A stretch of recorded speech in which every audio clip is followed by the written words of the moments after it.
딱 일주일 뒤면 코로나19 백신 접종이 시작됩니다. 빠르고 정확하게 접종하려면 의료진들의 협조가 절실합니다. 그런데 예상하지 못한 복병이 나타났습니다. 의사들입니다. 조금 전 국회 보건복지위원회가 의료법 개정안을 통과시켰는데 의사협회 수뇌부가 지금 대책회의를 하고 있습니다. 이번 개정안은 의사 면허를 취소할 수 있는 범위를 넓히는 겁니다. 지금은 살인이나 성폭행 같은 강력범죄를 저질러도 면허를 취소할 수 없지만 이르면 다음 주에 개정안이 본회의를 통과하면 모두 취소 대상이 됩니다. 뭐가 어떻게 바뀌는지 먼저 보시고 의사협회 대책회의 현장으로 가보겠습니다. 김도훈 기자입니다. 2011년 만삭의 아내를 목 졸라 숨지게 한 의사 백모 씨. 징역 20년을 받고 현재 복역 중입니다. JTBC 확인 결과 백 씨의 의사 면허는 그대로였습니다. 현행 의료법은 살인, 성폭행 등 강력범죄를 저질러도 의사 면허를 취소할 수 없습니다. 최근 5년 동안 전문직 성범죄 통계는 의사가 1위입니다.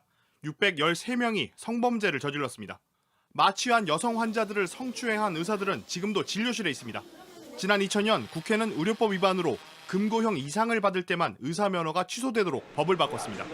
개정안은 의료뿐 아니라 모든 범죄로 면허 취소의 범위를 대폭 확대하는 겁니다. 성범죄나 살인죄 같은 아주 중한 범죄를 저질러도 계속 면허가 유지되는. 근데 의료계에서 계속 반대해서 안 돼 왔는데 강화해야 된다는 목소리가 지난 20년 동안 있어 왔거든요. 다만 예외도 있습니다. 의료과실로 처벌을 받을 경우엔 면허를 취소하지 않습니다. 의료계 요청을 여야가 받아들인 겁니다. 국민 90% 이상이 찬성하는 걸로 나타난 수술실 CCTV 의무화는 이번엔 빠졌습니다. 여야 모두 법으로 강제된 수술실 CCTV 녹화를 반대했습니다. JTBC 김도훈입니다. 시청자 여러분, 뉴스룸을 시작하겠습니다. 코로나19 백신 접종까지 이제 일주일도 채 안 남았습니다. 그런데 이 와중에 대한의사협회가 또 총파업을 하겠다며 으름장을 놓았습니다.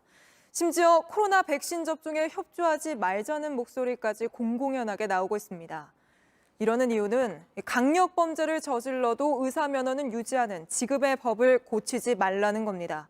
정부가 일단 의협과 잘 협의해보겠다고 하곤 있지만 코로나 위기 속에서 의사들이 또 한 번 국민 건강을 볼모로 잡는다는 비판을 피하긴 어렵습니다. 먼저 의사협회 발표 내용부터 서준석 기자가 보도합니다.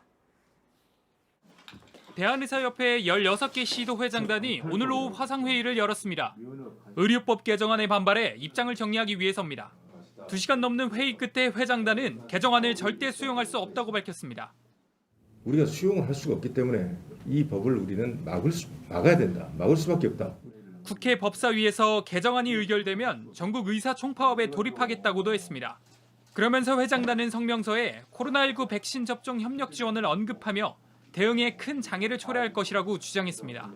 6일 앞으로 다가온 백신 접종 개시에 차질이 생길 수 있다고 으름장을 놓은 겁니다. 실제로 최대집 의협 회장은 페이스북에 피를 뿌려서라도 저항하겠다며 백신 접종 협력 중단도 논의하겠다고 한 바 있습니다. 다음 달 의협 회장 선거에 나서는 후보들도 비슷한 강경론을 펴니다. 의사 수가 하루에 수천 명이 협조가 필요합니다. 근데 이런 분위기에서 과연 그 의사분들이 접종에 협조를 하겠느냐. 저희가 할 수 있는 방법이 없다면 모든 수단과 방법을 강구해서라도 저항하도록 하겠습니다. 국회 보건복지위는 어제 범죄를 저질러 금구형 이상을 받으면 의사 면허를 취소하는 내용의 의료법 개정안을 의결했습니다. 의료법 위반 때만 적용되던 면허 취소를 모든 범죄로 확대한 건데 의협은 바로 이 부분을 받아들일 수 없다는 겁니다.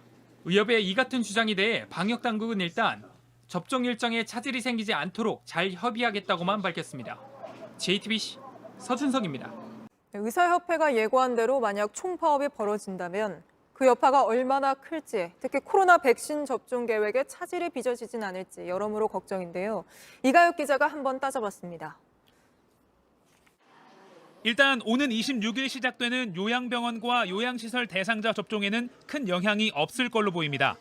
중앙방역대책본부는 오늘 JTBC 질의에 초반에 접종하는 곳들은 대부분 기관이 주도해 진행하는 곳이라고 답했습니다. 당장 큰 차질이 생기진 않을 것으로 본다는 뜻입니다. 문제는 협력 거부 목소리가 더 커지고 오래 지속될 경우입니다. 정부 백신 접종 계획서에도 지역 의사회와 MOU 체결 등 민관 협력으로 지원 의료진 확보한다고 돼 있는데 접종 보이콧이 길어지면 인력 확보에 문제가 생길 수 있다는 겁니다. 또 각 지자체별로 꾸려진 접종 TF 활동도 삐걱될 수 있습니다. TF마다 각 지역 의사회가 참여하고 있기 때문입니다. 따라서 2월 5만 명, 3월 50만 명대까지는 괜찮지만 850만 명을 접종해야 하는 5월부터는 민간 의료기관 의료진의 협력이 필수적이란 지적이 나옵니다. 다행히 의료계 내부에서도 접종 보이콧이 아직 통일된 의견은 아닌 걸로 보입니다. 한 전문의는 취재진에 주변 의사들 사이에서 의협의 접종 보이콧 주장이 크게 공감을 얻는 분위기는 아닌 것 같다고 말했습니다. 다만 다음 달 의협 회장 선거가 예정돼 있어 협회 안팎에서는 갈수록 선명한 강경론에 힘이 실릴 수 있다는 관측이 나옵니다.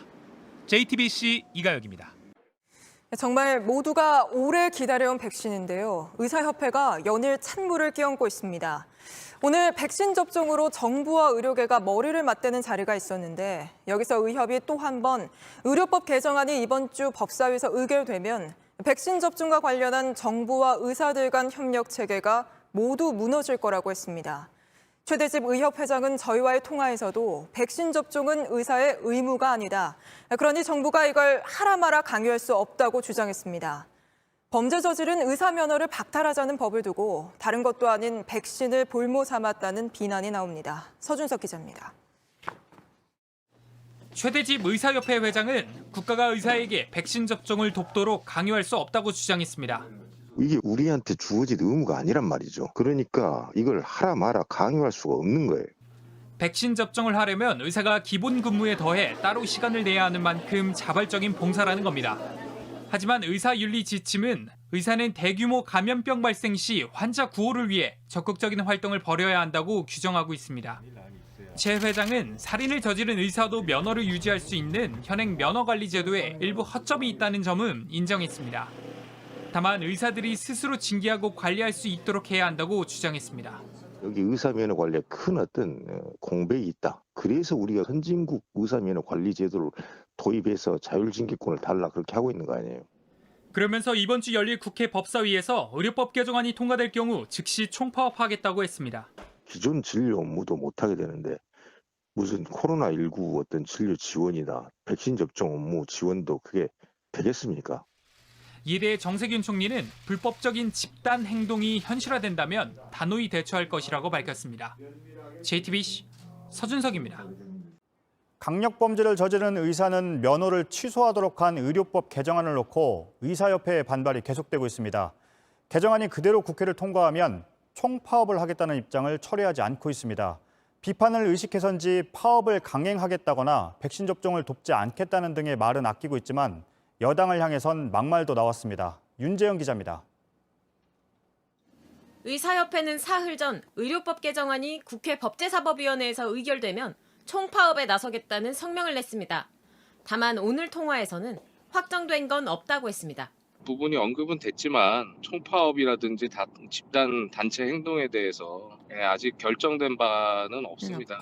미리 가정을 해서 말씀드릴 건 아닌 것 같습니다. 전문가 자문도 받았고요. 그런 의견들을 좀 전달을 하는데 지금 집중하고 있습니다. 최대집 의협회장은 오늘 보도자료에서 백신 접종에 협력이 필요하지만 붕괴가 우려된다며 정부가 국회를 설득해달라고 했습니다. 총파업이나 백신 접종 협력을 거부하겠다고 밝힌 것에 대해 비판 여론이 높아지는 걸 의식하는 겁니다. 의협 내부에서는 다른 이야기가 나오고 있습니다.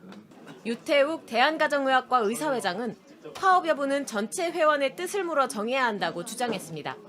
의료계와 협의해 접점을 찾기를 정부 여당에 촉구한다고 성명도 냈습니다. 다음 달 중순에 있을 의협 차기 회장 선거 후보 중 한 명입니다.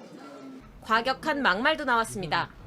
임현택 소아청소년과 의사회장은 어젯밤 자신의 SNS에서 강선우 더불어민주당 대변인을 향해 거친 표현을 썼습니다. 역시 회장 선거 후보 중 한 명입니다. 브리핑할 때마다 수준 떨어지고 격 떨어지는 말만 한다고도 했습니다. 강 대변인이 국민에겐 살인자, 성범죄자 아닌 의사에게 진료받을 권리가 있다고 말한 것에 발끈한 겁니다. JTBC 윤재영입니다. 강력범죄를 저지른 의사의 면허를 취소할 수 있게 하는 법안이 국회 본회의 문턱을 넘지 못했습니다. 국민의힘이 의료진을 징벌하는 법이라고 강하게 반발한 건데 과반을 차지한 민주당도 단독 처리에 나서지 않았습니다. 여야 모두 의료계 눈치를 본 게 아니냐는 지적을 피할 수 없을 걸로 보입니다. 황혜린 기자입니다. 2월 임시국회 마지막 날인 오늘 국회 법제사법위원회는 오전부터 의료법 개정안을 논의했습니다. 금고 이상의 형을 선고받은 의사 등의 면허를 취소할 수 있는 내용입니다. 이 법은 어제 처리될 예정이었으나 뚜렷한 이유 없이 오늘로 미뤄졌습니다. 국민의힘은 과잉입법이라며 반발했습니다. 업무 연관성이 없는 죄를 지었다고 면허를 취소하는 건 부당하다는 겁니다. 성범죄, 이런 사회적 비난 가능성이 높은 범죄들에 대해서는 물론 면허를 취소해야 되겠지만 직무와 전혀 연관성이 없는 이런 범죄로 인해서 의사들의 면허가 취소당한다? 아예 여당이 의료인을 징벌한다는 말도 했습니다. 의료인들이 우리 국민들을 안전을 위해서 밝혀주고 있는 거예요. 그분들에게 이게 징벌적인 지금 제한 법을 만든 거예요. 민주당은 법사위 과반을 차지하고 있지만 과거와 달리 단독 처리에 나서지 않았습니다. 야당이 반대하니 더 논의해야 한다는 겁니다. 윤호중 법사위원장은 양당 의견이 일치되지 않아 다음에 처리하기로 했다고 밝혔습니다. 의료인 입장을 옹호하는 야당과 소극적인 여당 때문에 중대범죄를 저지른 의사들의 진료 행위가 계속될 전망입니다. JTBC 황예린입니다.